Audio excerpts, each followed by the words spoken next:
This is The Speaking Show. I'm David Newman, and you're tuned in to the #1 podcast for speakers, consultants, and experts who want to speak more profitably.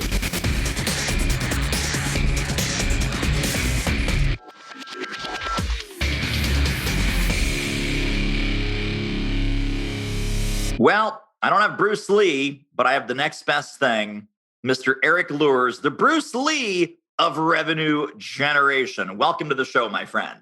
Thank you. Thank you for having me. So I want to hear a little bit about your professional background, but even before we get to that, how did you come up with the Bruce Lee of revenue generation? Why is that important to you? What makes that brand so appealing and relevant for you personally? Okay. This is a good story arc. So I've studied about 11 different martial arts. I've gotten black belts or black sashes in a couple of them. So obviously I have an understanding of martial arts. Bruce Lee I was vaguely aware of who he was before I started studying martial arts, but afterwards, his approach to martial arts became very important to me because he was very much against getting stuck into doing one way of following a system forever or this. And he called it the classical mess, being trapped in the classical mess. So he became a personal favorite of mine and hero of mine in martial arts. When I went over into business coaching and everything, I liked his philosophy. So it was about how do I take his philosophies over into business? And at one point in time, it's about 10 years ago, I was coaching one of my clients. And I used to have about 15, 20 quotes from Bruce on a wall of mine. So as I was talking to my client kept trying to box himself into a corner. And I just would read one of the quotes and use it to pull him back out. And I said, well, Bruce says. Well, if you don't forget that Bruce said, well, Bruce Lee said. And after about 45 minutes, he says, you're like a Bruce Lee of sales. And I was like, that's gold. That's just, it's like you could hear angels singing. And I was terrified. And I sat on it for a year because my first thought was, that's gold. And I have to have bigger cojones than I have right now to back that up. It might be true, but I just ain't owning it right now. So after a year, I remember I put it up on LinkedIn and it was like blood in the water. I just had people coming out of everywhere. Like, I have to talk to the Bruce Lee of sales. I have to talk to and within a couple of weeks, I doubled the number of people I was connected to on LinkedIn and was getting business and all this. That led to a whole understanding of naming and stuff that's built since. But over the years, I went from sales to studying lead gen to studying positioning. So it evolved from the Bruce Lee of sales to the Bruce Lee of sales and lead generation to the Bruce Lee of sales and lead generation and positioning. And I said, this is getting ridiculous. There's more ampersands than letters in this thing. So I just kind of sat back and said, what is it I'm really doing if I look at a broad picture? And it was revenue generation. So I said, okay, I'll just Bruce Lee of revenue generation. And, that should take care of at least that. And I won't have to keep adding things and branding and messaging and, whatever else. So that's the evolution over a decade of the Bruce Lee of revenue generation. I love it. And then, so obviously your expertise in all those areas that you just mentioned, the ultimate outcome being revenue generation. How did you come to that expertise and what were some of the interesting stops along the way for you professionally? So I started back in being a business coach. Well, maybe the whole story. I was born in a small, dusty town. Exactly. In a small, dusty town called New York City. Lenox Hill Hospital, for those of you who actually would know what that is. But, I did 10 years in corporate, did a couple of years of management consulting, and then I got into professional organizing, which was helping people organize their homes and offices. And I wanted to get back into the business world after a couple of years of doing that because I had figured out that what was going on in people's brains was what was going on in their physical environments, their homes and their offices. And I wanted to apply that in business. So that's how I got back into business coaching, I should say. So I kind of took the technology that I had there, I brought it into business coaching, but I was also studying neuro-linguistic programming and other cognitive behavioral systems, as well as deeper meditation, et cetera, et cetera. And so I was learning things from that. And then, going into, I wanted to get more into corporate stuff. right? Because, after a few years of doing smaller business stuff, I was like, well, there must be big money in corporate. And now I'm a master of NLP, so I can go do magical things. So I developed my first system per se, which was the Guru selling system back around 2009. I wrote the book Be Do Sale. And that's when Bruce Lee of sales came along. And so I kind of, all those forces came together. And for a while, I remember there was a period of time where my name was mentioned in the same breath with guys like Rich Schefren and Frank Kern. And so, I was the greatest up and comer who decided to go like this instead, because I became fixated more on my journey of learning and evolving. So when I was doing the sales stuff, it was really cool. But then I came across Peter Drucker's quote that the aim of marketing is to make sales superfluous. And I was sitting there thinking, well, wait a minute, man, I'm a sales guy. You're trying to make me superfluous. If I knew what that meant, I'd probably be insulted. No, but I take umbrage with that. I don't understand what that means either. So I looked into that, and then I said, wow, there's a lot of pieces in marketing.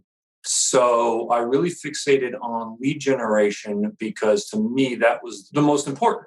Everything else kind of seemed like window dressing, stuff to enhance lead generation. But at the end of the day, it was putting asses in seats. That was the most important thing.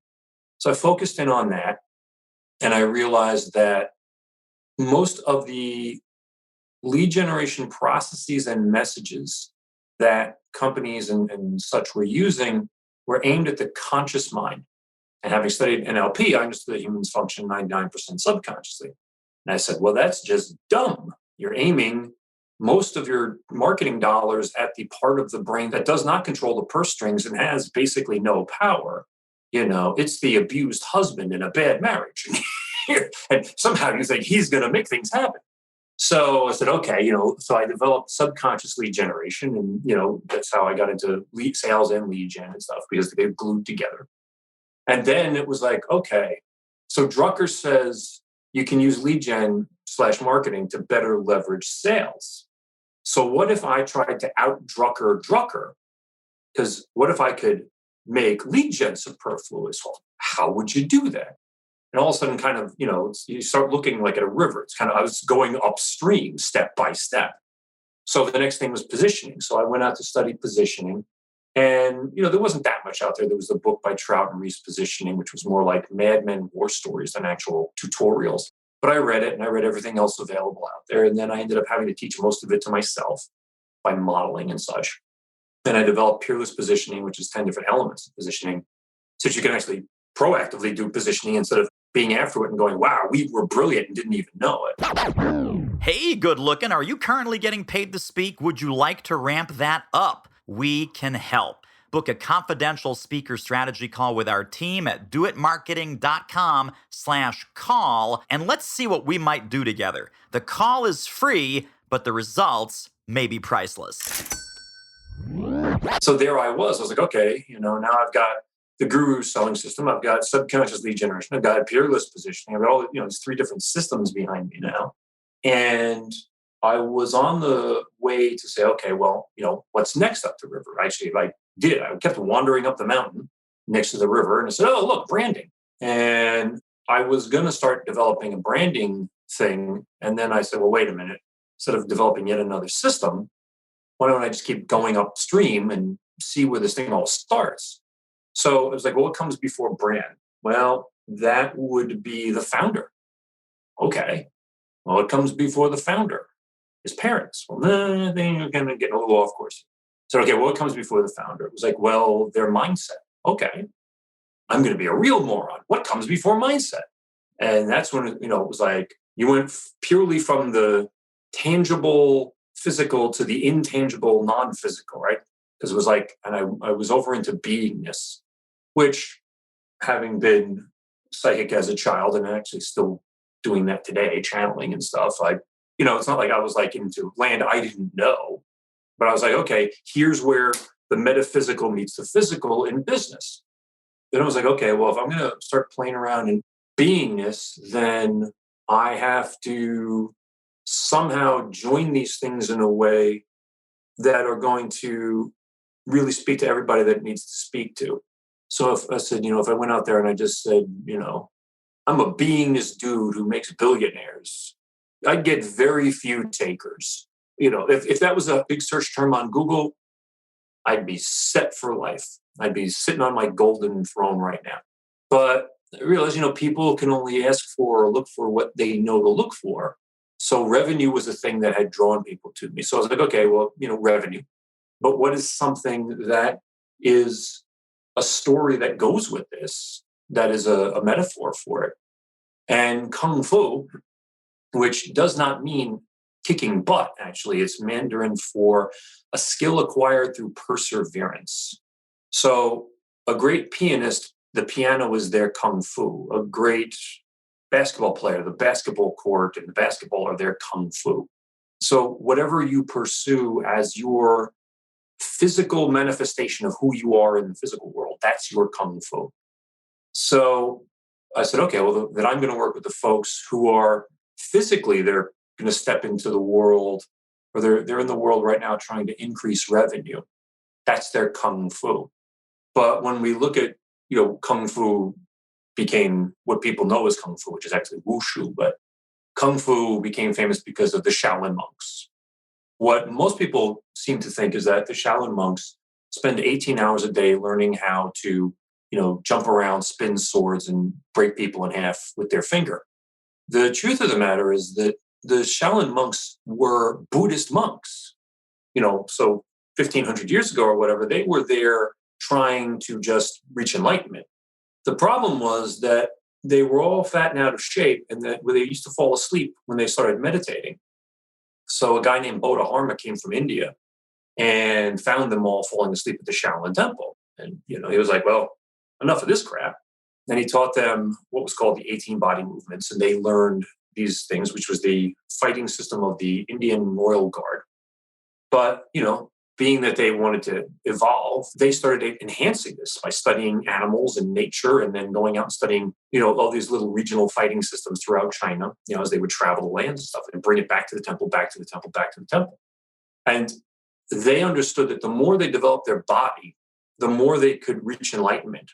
But the other thing was that the higher they got in enlightenment, the more they could do with their body. That's why you have these stories of like, this guy jumped 8 feet in the air and chopped a horse's head off from above. It's like, yeah, but, and you think, oh, it's magic. Like, no, it's not. It's actually when you are fully aligned, you can do amazing things in the physical world of your body. So the Kung Fu for your revenue is not purely about how do you make more money in the world. It's about who are you and reaching a higher level of yourself. And then all of a sudden, magically, revenue flows from that. Because everybody I've ever helped, when I look at, to date, my greatest success story was turning a $150,000 pipeline into 10 million in 8 weeks. And I have a few like that. The real truth was that as much as I'd like to say I was brilliant at lead gen and messaging, which I was, but, the other part, or the most important part, was that the person I was working with, or the company I was working with, mostly the founders or the experts, entrepreneurs, et cetera, they morphed over into a new version of themselves. They changed their beingness, right? They became more enlightened. They moved up a notch in their spiritual self. And all of a sudden, that new level, a new brand flowed, it was the same companies, whatever, but the brand changed and the positioning changed and the message changed and the sales changed and the interest from the market. It was like boom, boom, boom. As everything lined up because of them evolving. So it's really all about this story of you want more money, but the money's the byproduct. For the Shaolin monks, the ability to do martial arts was a byproduct of growing as a person. The revenue is a byproduct of growing as a person. All of the magical things that pianists and parents and basketball players and everybody can do is actually a manifestation in the real world of them evolving their true self, higher as a human being. So there's a long-winded explanation. I hope that answered your question and didn't put you to sleep. No, that was totally brilliant. And there's so many threads I want to pick up there, Erik. That was really, really great. Let's go back, because you dropped so many value bombs there. People will need to just pause here, rewind the podcast, re-listen to everything, probably 2, 3, 4 times. And then let's pick up the conversation with the following thing that you said.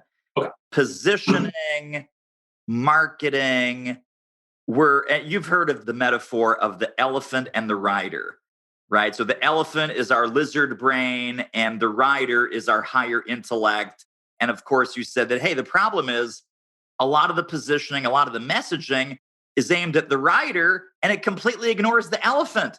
But we make on the subconscious primal level, we make all these buying decisions. Who's safe? Who's not safe? Where's danger? Where's not danger? Is this something that I'm attracted to or repelled by? Am I intrigued? Am I scared out of my mind? The fight or flight kind of thing, right? Give us a quick example for our audience here, which, like you and me, consultants, coaches, experts, speakers, trainers. What is an example of a complete waste of time, silly kind of positioning that's aimed at the conscious mind? And what would be kind of corresponding example of what they really should be thinking about getting across on the subconscious level?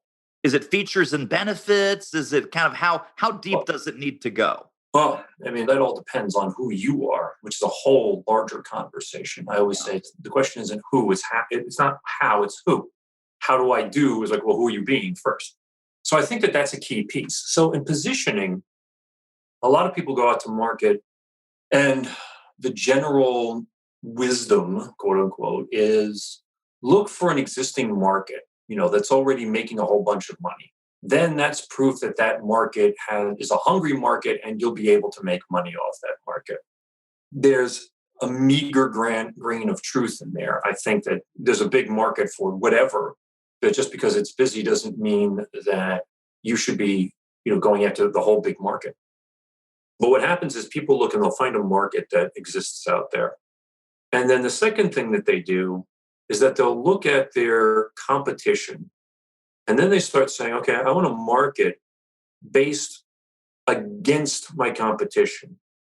So it's kind of like, well, Sally's already dating Charlie. So I'm going to try and break her away from Charlie based on what Charlie's doing. Like, maybe you shouldn't be wasting your time with her. Maybe you should find somebody who's single. But okay, And so what happens is they go out there and they market, because everything can be equated to high school, because they go out there and they say, okay, well, my competition is saying this. So I'm going to say what they're saying, right? They're making $100,000 a month and I'm just going to say what they say. And they're putting it on Facebook, in this sequence. I'm going to put it on Facebook in this sequence. And they're using these kind of pictures. So I'm going to use these kind of pictures. And then all of a sudden it's like, why am I making $100,000 a month and spending $84,000 of it on ad cost? Because you're competing. So you're going to a generalized market against an existing entity, trying to out-entity that entity. That is a recipe for disaster every day of the week. If I hear another expert out there saying, I'm going to sell you templates, like, oh my God, I'm going to sell you the templates that made one of my clients $1 million, $10 million. Yeah, great. If you came to me and said, Erik, give me the template you used to help the guys, who went from 150,000 pipeline to 10 million, I'd say, no, I'll put you through the process, but I'm not going to give you the templates because the templates ain't going to work for you. It's like copy, paste, post, or copy and replace and post. It's absolutely ridiculous. In today's world, actually, you're better off going out there and quote unquote embarrassing yourself than you would be going out and trying to fit in. You can't stand out by trying to fit in. Amen. And then you want to go out there and say, but I'm different. Just look at how I came to you exactly the same way as all of my competitors. Now, let me tell you about my difference. Like, too late, man. This is what I talk to my clients about, is you have to be the embodiment of your brand, which is one of the pieces I teach in the stuff that I work with my clients on is the embodied brand. So if you're not the embodiment of your brand, then you don't have one. If your brand is, I hired a digital marketing agency and I hired an advertising firm and they put some test groups together and they tried bouncing some things off of them. And it's like, oh, you think you're a multinational conglomerate? Oh, yeah, no, you're not. Coke gets to do that with a new label. They can spend $5 million bringing a bunch of, teenagers and housewives into rooms and saying, which label do if I showed you green, I showed you, yeah, okay. Why? Because they're competing. they're done. There is no differentiating for them. They're just like, how do I maintain my global dominance? Their process of going to market is completely different than yours. If you're out there saying, look, I want people to connect with me, it's like, how do I get more people to connect with me? Write letters, HOW, wrong order. Who? WHO. Who are you? As the Who so famously put it, because they were a lot more rhythmic than I am. That's the whole question is, who are they connecting with? And one of the things, and it pains me, but I have to do it over and over again with my clients when I start with them is, who are you? And they'll be like, well, I'm skilled. I say, no, I don't want to hear about your skills. Well, I was educated, and I don't want to hear about your education. Well, my company does. I don't want to hear about what your company does. Who are you? Who are you? Who? And what's sad is they'll get to a point after about 5 minutes, and you see them sitting there, and they're just like, as much as I want to cry, I also have to start laughing because I'm like, all right, now our work can begin. What a great episode. Wowza. Tell you what, if you want to ramp up your revenue as an expert who speaks professionally, you should really check out our free online training at doitmarketing.com/webinar. Now that I've knocked down every BS response that, trained response that you have inside of you to who are you? And I've really gotten to the point of being able to ask, who the hell are you? And now you're realizing, I don't know who the hell I am. Great. You do, except that it's been covered by decades of people telling you to be this and do that, shut up here. But now we can start pulling out your freak flag and first coming to grips with, I'm a freak, because we all are, but coming to grips with that and then saying, okay, I'm going to own that. Secondly, I'm going to go public with that, which is a bigger thing. It's one thing to know it. It's another thing to say, okay, I'm going to share that with other people. And it was interesting. I was talking with one of my clients the other day about this. And I said, I'm only recently have I understood, as I alluded to earlier, when I was a little kid, I was actually psychic. I saw stuff. I actually talked to dead people, but I didn't have the luxury of Bruce Willis following me around. But, it disappeared or I kind of closed the door on it for a number of years. And it came back in my 20s. And I realized now over the past decade and a half, that it was involved in a lot of the work that I did, but I didn't realize. I just thought it was my brilliance. And now I'm realizing, no, I was actually channeling from a higher source to my clients because they couldn't hear it. So they'd say, whoa, you can hear me. So you tell him I'm saying this. Like, oh, okay, blah, blah, blah. And they go, Erik's brilliant. They're like, well, actually, no, it's okay. Never mind. Yes, I'll take the check. But now that I realized that several months ago that I was actually channeling, and my first thought was, I can't say that to people because they know me as the Bruce Lee of revenue generation, and they know me as a tactical guy, and they know me as all these miracle number things that I've been able to do for businesses. I go out there and tell people I'm channeling stuff. They're going to think I'm a freaking nut job. And then I realized, no, but here's the problem. If I don't, I'm a hypocrite, which one's worse? So I've got to go out there and I've got to say it. So it's part and parcel of me. And, the good news is that there's actually a lot more folks out there who had this happen than like to admit it. But that's an aspect. So owning who you really are first. So it's really simple. If you really look at it, it's really simple. First get to know who you really are. Because you can't really love yourself until you truly know yourself. And loving yourself is what we all want in life. At the end of the day, as much money as you can pile in the bank, we really just want to be able to say, I really like myself and mean it. But get to know yourself, who you really are. Only then can you say, here's who I want to be, which is your position in the market. Then you can say, here's who I should work with. Here's who I want to work with. Here's who I look forward to working with. And then you can create a target market that all of a sudden is completely unique to you. There'll be a lot of things that are the same as other people, and that's fine. But there'll be these little nuances that are only for you and only for the people you work with. Then your messaging flows naturally. And then how should I be talking to them? It's common sense because here's where they're hanging out. Here's where my people are. And here's the things they're talking about. Okay, great. And then it's like, oh, I connected there. It's like they're magically drawn to me. It's like, no, they've just kind of been waiting for you. And then, hey, sales are happening magically. Yeah, because But it didn't start with a better Facebook strategy. It started with the hard stuff, the stuff, someday when I make my $10 million, then I'll go to India for a month and discover myself. No, you're not going to make your $10 million and get to India to discover yourself. You got to do it now in your crappy apartment in the Bronx, because that's the only way you're getting to India is if you do it now, discover yourself now, and then build the business. And then you probably find, you know what? I don't want to go live in the highlands of India I don't need to now, right? Now I can actually go to someplace exotic, on vacation and have fun and expand myself and, really get into that stuff. So that I think is really is if you embrace who you really are, WHO, you will immediately be able to, you will naturally, what will progress from that is HWO, how to do it, what you want to do.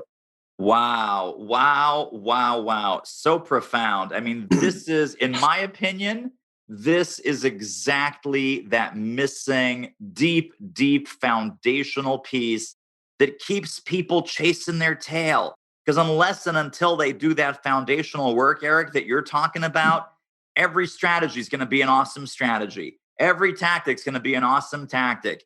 Every sales training is going to be the exact right sales training, but nothing's going to work because they don't know who they are. They don't know why they're here, and they don't know how to authentically tap in to the DNA markers of their ideal client match. And guess what? You can't match DNA if you don't know your DNA. I love that so much. So this was tremendously profound. Where can people get connected and stay connected to more Erik Luhrs brilliance? Where can we send folks? Well, you can always go to my website. That's erikluhrs.com, ERIKLUHRS.com. You can find me on LinkedIn. You can find me on Facebook. I have a Facebook group. You can find me on Instagram. You can find my posts on Twitter. And if you Google me, tons and tons of stuff comes up. So I'm actually not hard to find if you really want to find me. And you do the occasional webinar, and you've got some training going on, and people can certainly engage with that as well, correct? Correct. Awesome.